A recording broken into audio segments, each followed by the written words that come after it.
김관용 도지사가 사드 배치 최종 결정과 관련해 성명서를 발표했습니다. 영천축협이 조합원 자녀 장학금 전달식을 가졌습니다. 영주 상공회의소가 청년 일자리 창출을 위한 산악관 협력 간담회를 열었습니다. 파인토피아 봉화 워터파크가 8월 22일까지 개장합니다. 시청자 여러분 안녕하십니까? 오늘의 경북 소식입니다. 사드 배치 최종 결정과 관련해 경북도가 지난 8일 우려를 표명하는 성명서를 발표했습니다. 김관용 경북도지사는 도청 브리핑룸에서 기자회견을 갖고 사드 배치가 국가 차원에서 피할 수 없는 결정이었다는 것을 이해한다면서도 일방적으로 부지를 결정한다면 좌시하지 않을 것이라고 주장했습니다. 김 지사는 그동안 꾸준히 제기되어 온 7곡 배치설에 대해 다시 한번 심각한 우려를 표한다며 공정하고 투명한 절차를 거치지 않고 일방적으로 부지를 결정한다면 대구 경북 시도민들은 좌시하지 않을 것임을 명심하라고 강조했습니다. 칠곡군이 지난 7일 사드 7곡 배치 반대 범군민대책위원회를 발족했습니다. 대책위는 9일 사드 7곡 배치 반대 범군민 걸기대회를 개최하고 11일부터 10여일간 서명운동을 전개해 나갈 예정입니다. 한편 군과 군의회는 지난 5일 공동성명을 발표해 7곡군의 사드 배치설에 대해 강력 대응할 것을 밝혔으며 그 일환으로 사드 배치 대응단을 구성해 반대 활동을 전개해 나가고 있습니다. 영천축협이 지난 8일 수익 환원 사업의 일환으로 조합원 자녀 장학금 전달식을 가졌습니다. 이날 장학금 전달식에서 중고등학생 11명에게 각 50만 원, 대학생 34명에게 각 100만 원 등 총 45명의 자녀에게 3,950만 원의 장학금을 전달했습니다. 정동채 조합장은 적은 금액이지만 조합원 자녀들의 학업 증진에 도움이 됐으면 하는 바람이라며 우리 조합이 이렇게 우량 조합으로 성장할 수 있었던 것은 모든 조합원들의 힘이 모아져서 이뤄진 것으로 앞으로도 더 많은 관심을 부탁드린다고 당부했습니다. 한편 2003년부터 시작된 조합원 자녀 장학금 전달은 올해까지 총 385명, 1억 7,590만 원의 장학금을 전달했습니다. 바르게 살기 운동 영천시 협의회가 지난 8일 청소년 수련관에서 2016 순회 강연회를 개최했습니다. 이날 강연회에는 정광덕 도화공동체 학교장을 초청해 윤리의식 확립을 위한 우리의 자세란 주제로 강연을 했습니다. 이번 행사는 조직 운영의 내실화와 바르게 살기 회원의 결속력을 높이고 다문화 존중의 지역사회 분위기를 조성하기 위해 마련됐습니다. 이날 강연회에 앞서 회원의 사기 진작을 위한 우수 회원 표창과 바르게 살기 운동 활성화 추진을 다짐하는 결의문을 낭독했습니다. 제17회 영천여고 총동창회 한마음대회가 지난 9일 열렸습니다.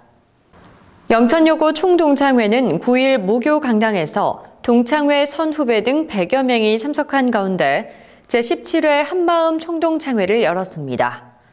이날 회장단 2취임식에서 박태숙 회장을 비롯한 서덕순 수석 부회장 등 신임 회장단을 구성했습니다. 박태숙 신임 회장은 여고 총동창회가 이렇게 발전할 수 있었던 것은 역대 회장들과 동문 여러분들의 단합된 힘이 모여서 이뤄진 것이라 생각한다며 앞으로 총동창회가 더욱 발전하고 활성화될 수 있도록 노력하겠다고 말했습니다. 한편 이날 한마음 총동창회 체육대회에는 재학생들이 댄스와 합창 공연을 펼쳐 선배들의 큰 환호를 받았습니다. 제208회 영주시의회 1차 정례회가 지난 8일 개회했습니다.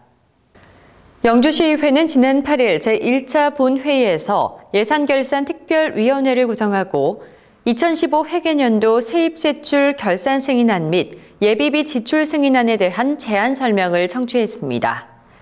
11일부터 13일까지 각 상임위원회에서는 2015 회계년도 세입세출 결산 승인안 및 예비비 지출 승인안에 대한 예비심사와 2016년 행정사무 처리 상황을 보고받을 예정입니다.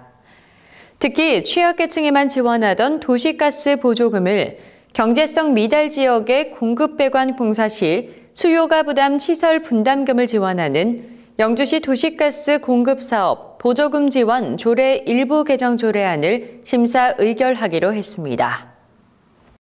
영주 상공회의소가 지난 7일 청년 일자리 창출을 위한 산악관 협력 간담회를 개최했습니다.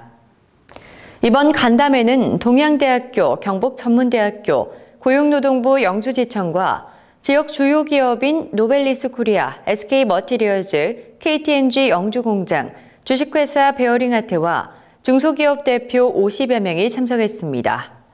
지역 경제 활성화와 청년 일자리 늘리기를 위해 열린 간담회에서는 지역대학과 취업 유관기관이 기업의 어려움을 해소하고 상생 방안을 마련하기 위해 상호 노력하고자 결의대회도 열렸습니다. 영주시는 하이테크 베어링 산업화 기반 구축, 주식회사 DY 영화관 건립, 나노미가트 주식회사 등의 기업 유치와 함께 경량 알루미늄 소재 기반 융복합 부품 생산 사업 등을 통해 일자리 창출이 계속 이어질 것으로 전망하고 있습니다. 영주시가 교통약자의 이동권 보장을 위한 특별 교통수단인 하나콜의 운행을 시작했습니다. 영주시는 7일 한국교통장애인협회 영주시 지회에서 협회 관계자 등 50여 명이 참석한 가운데 차량 시승 행사를 갖고 본격 운행에 들어갔습니다. 특별교통수단은 혼자서 이동하거나 대중교통을 이용하기 어려운 중증 장애인, 노약자, 임신부 등이 안전하고 편리하게 이동할 수 있는 교통버스로 금년 첫 사업으로 휠체어를 타고 탑승할 수 있는 중형 승합장애인차 2대를 운행합니다. 효율적인 특별교통수단 운영을 위해 한국교통장애인협회 영주시 지회 내에 특별교통수단 이동지원센터를 설치해 운영하고 있습니다. 파인토피아 봉화 워터파크가 오는 8월 22일까지 개장합니다. 봉화군에서는 지난 7일과 8일 유기기구 안전성 점검, 물놀이장 수질 점검, 시설물 청결 상태 등 종합 점검을 마치고 워터파크를 개장했습니다. 개장 시간은 오전 10시부터 오후 6시까지이며 입장료는 어린이 4,000원, 청소년 및 어른은 6,000원이고 단체 20인 이상은 20%의 할인 혜택을 받을 수 있으며 2세 이하의 유아와 65세 이상의 어른은 무료로 이용할 수 있습니다. 경북 소식을 마칩니다. 시청해주신 여러분 고맙습니다.